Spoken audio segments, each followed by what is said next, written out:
All right, peace and blessings. Tuesday, January 2nd, the year 2018. I got the year right, praise God.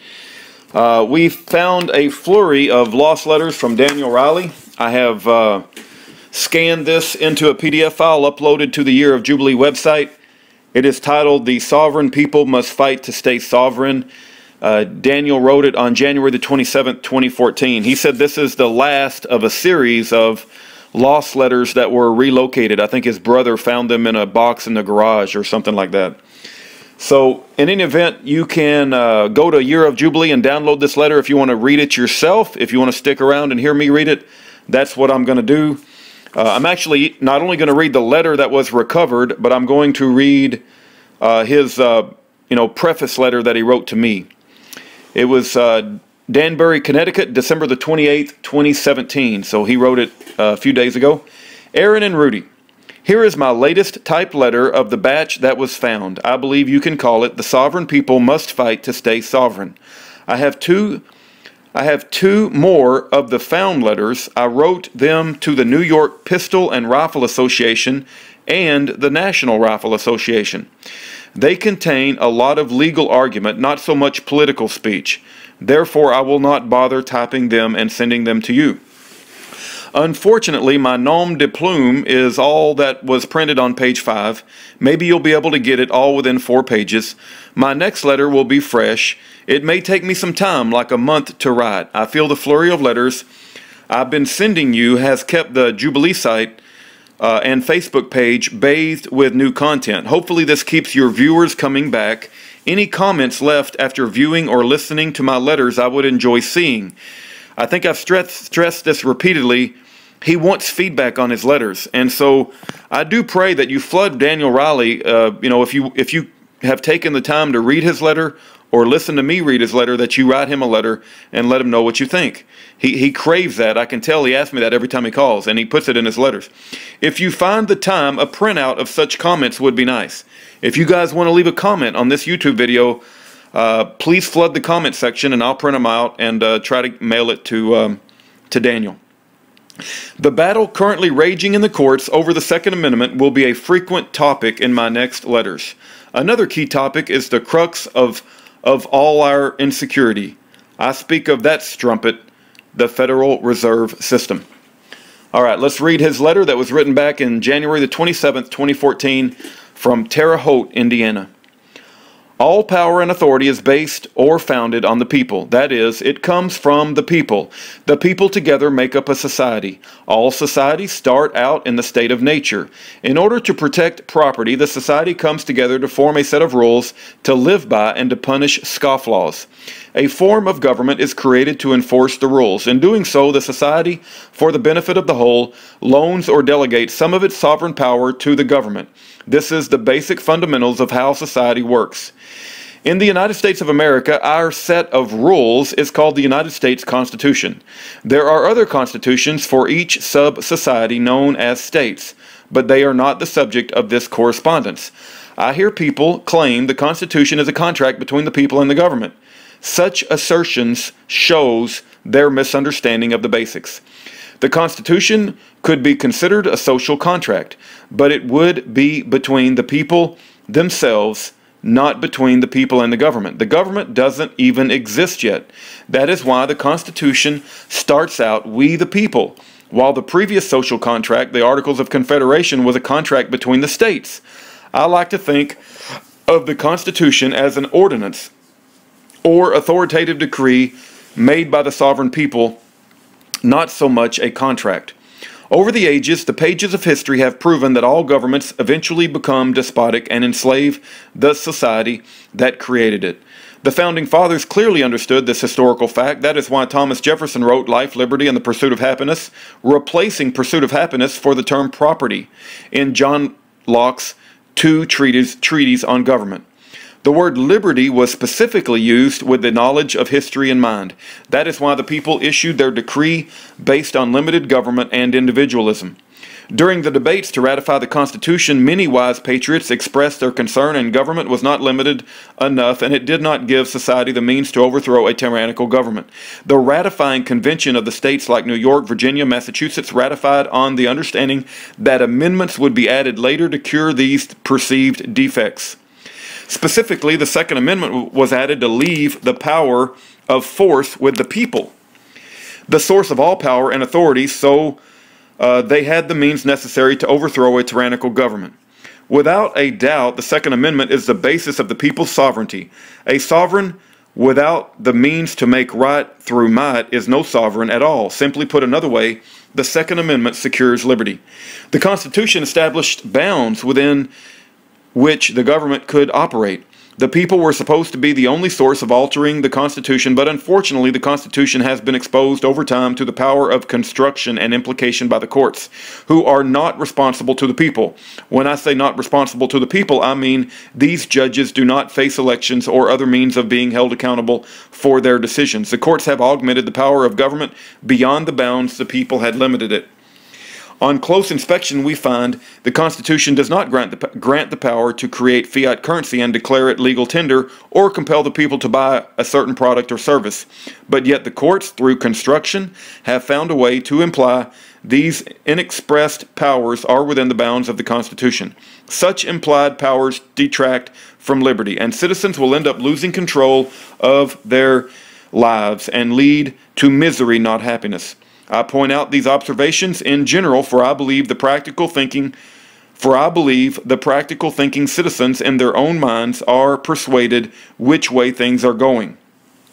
Before continuing, I beg my reader's pardon to point out a few more general observations. Enslaving society and establishing an empire is the natural, inevitable tendency of even the best constituted governments. If Sparta and Rome perished, what government can hope to endure forever? Governments fail because they no longer abide by the general will of the people in the maintenance of their liberty, but instead fall under the influence of private interest. Those who have the capability to discern the state of affairs of the national government can, without question, see the private interest drive our government. Private interests have boldly and defiantly laid hold of the sacred claim of public good, and the general will of the people has become mute. I will just state, without going into details, that the international bankers have usurped the general will of the people by way of their control of our currency, by way of their evil Federal Reserve System. Until the people wrestle back control of our currency from these evil, malevolent, reprobate bankers, mainly the Rothschild banking dynasty, our freedom will simply keep diminishing. I ask myself, as I suppose others do too, why are the American people acquiescing in the destruction of their liberty? No right-thinking individual would vote for more government and less freedom. The answer appears obvious to me. They are not thinking properly. Their opinions have been placed in their minds like stuffing a Thanksgiving turkey.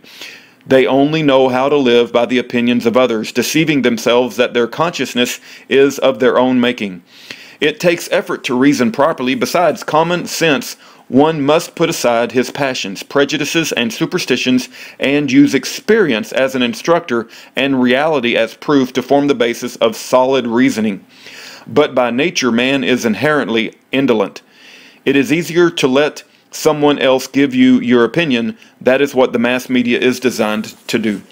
The term mainstream media is an improper or incorrect use of the word. The opinions and issues being disseminated in the mass media are not the prevailing mindset of the people, though the mass media would like to portray it that way. The mass media's ploy is to define the subject of issues of the debate and thus the message, whereby it naturally follows the control of the general will of the unsuspecting public and thus legislation. At least that is the concept of the ploy, when in reality the prevailing mindset or mainstream is more concerned about issues the mainstream media ignores, or when discussed puts the issue in a context meant to deceive the public. All reasonable people know that a false notion, which is clear and precise, will always meet the greater acceptance than a true principle, which is obscure and complex. The point being, you should not call the mass media... I got to answer this phone. We're going to pause here. All right, that was Mike Parsons, another political prisoner, but he couldn't hear me, so we're going to pick up where we left off and continue to read Daniel Riley's letter until Mike calls back. The point being, you should not call the mass media in the mainstream media because you're calling it something it is not. It does not reflect the general will of the people. It tries to manipulate the general will of the people.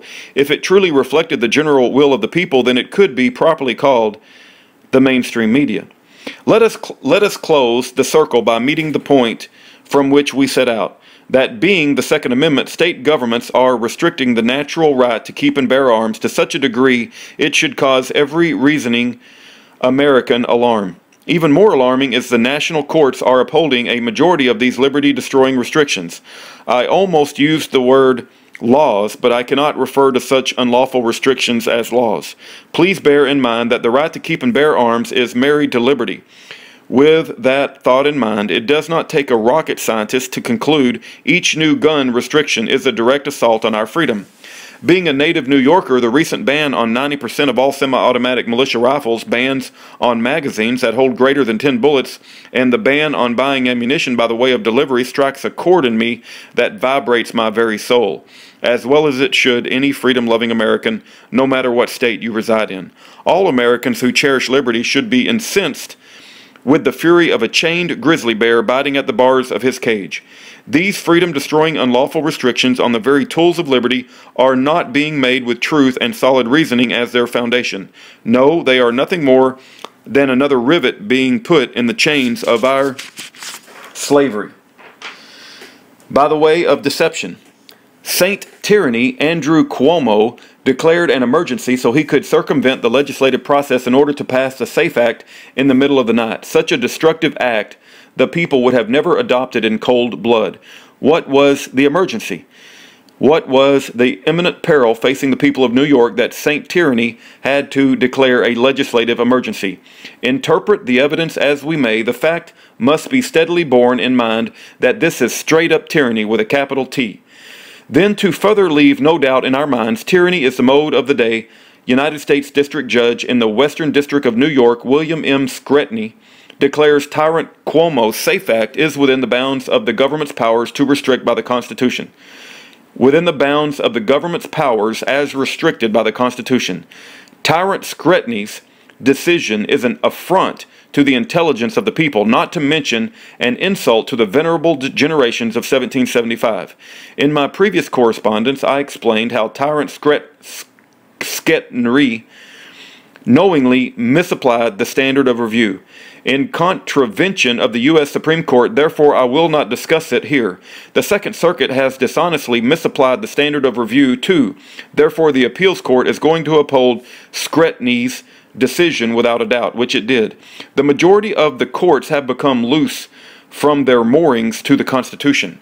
On June 9, 1788, Patrick Henry warned us what was in store if the Constitution was ratified. Paraphrasing, the government will act like an ambush. It will swallow the liberties of the people without giving them prior notice. Oh, how prophetic. Our very liberty depends heavily on our distrust of government. Does my reader not understand that? Any power given to the government is necessarily subtracted from the freedom of the governed. Is not our suspicion that the government is trying to enslave us well-founded? Just look around at what is happening. Are we to purchase health care at the cost of liberty? Metaphorically speaking, right now the dam has a hole in it and that has turned into a crack. We can decide to take action now to defeat our impending demise while we still have a chance of preventing the dam from bursting, or we can decide to act once the dam breaks and have little or no hope of survival. Each passing year, the people grow weaker, both in the sword and the purse. While the government grows stronger, I do not know about my reader, but I do not care to be a passive victim of the circumstances. Unfortunately, I believe we are going to have to plead our case with the sword, as our admirable forefathers did.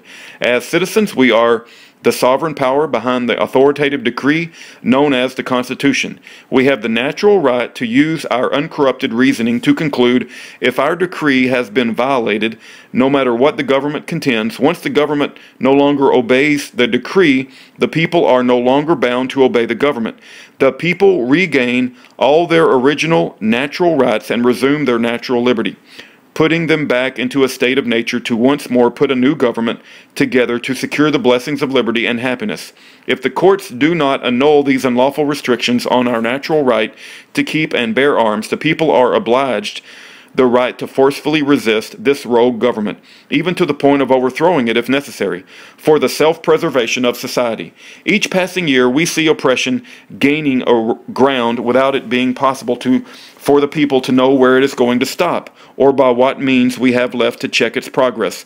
Our grievances, appeals, and protests are treated as seditious murmurings. It appears as if honesty and duty have lost their weight in society, and blind obedience is the only virtue the people can still practice. Has it come to pass that the people neither care nor dare to vindicate their rights? We are Americans. We have inherited the spirit of resistance to government, which is so valuable to liberty that it must never be allowed to die. When liberty is threatened, as it is now, as Americans, we all share the responsibility of defending it. The gravely oppressed citizens of New York, Connecticut, New Jersey, Maryland, Colorado, California, and all Americans for that matter, may need to be reminded of what course of action the people take when their government does not obey the public's will and their ordinance by simply looking with pleasure to the history of the American Revolution. How come the colonists could bravely unite and overthrow their tyrannical government? Were they more intellectual than Americans today? Were they more courageous than Americans today? Did they love liberty more than Americans today?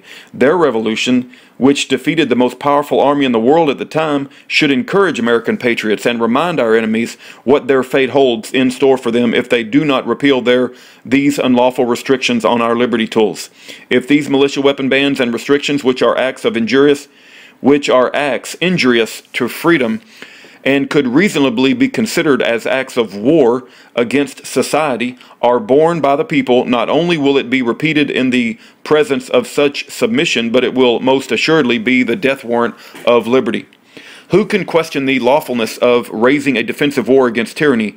By what precept, moral or divine, are we forbidden to resist tyranny? Isn't it lawful to resist and need be kill a robber before he has taken your money? Or do you have to wait till he is done robbing you?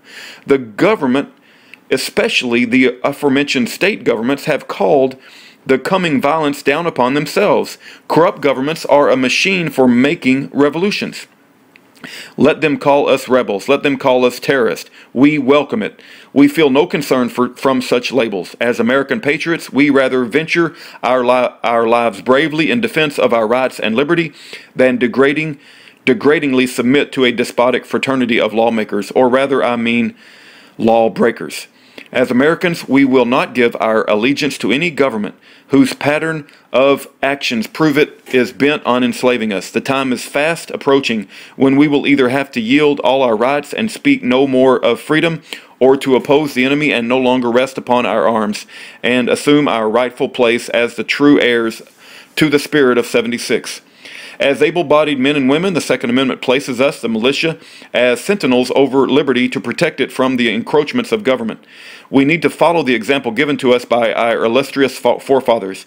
In the field, when the militia is defending their rights, or when usurpation and oppression threaten their liberty, no men or women rally with more devoted patriotism, loyalty, and resolute courage than the militias of the states. My mind revolts to think of at a time of crisis that one would be pressed to find true patriots. We are free men and free women. We are of reason and spirit. Awaken your spirit and assert your freedom.